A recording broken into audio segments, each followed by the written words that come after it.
This will be Ching book readings 10, and it will be in the Ching studies folder. Now, in this number 10, we are going to continue with the Professor of Law Balkan book, which is called Laws of Change. And what you find in there, for example, let's take number 20 as a short example here.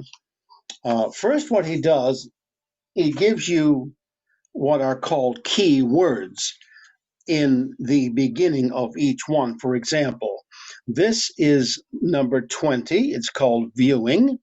And what he says in here about this is observation, contemplation, serving as an example, taking an overview, understanding, self-examination, spiritual connection, inner clarity leads to successful action in the world.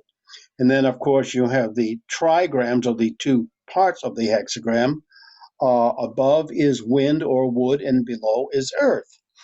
And then he goes on to talk about this. For example, the hexagram features two yang lines over four yen lines. It resembles a sort of observation tower used in ancient China.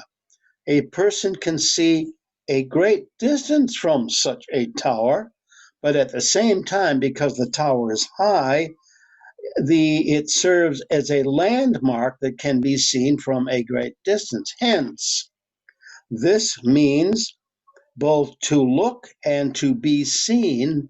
More broadly, it means both contemplation, in parentheses, i.e., taking a larger view, and viewing as an example to others because one is in the public eye, and so on. So then this is quite a long section on opening what it means. Then the next section, of course, is the judgment, and here is the judgment. Viewing, the abolition has been made, but not yet the offering.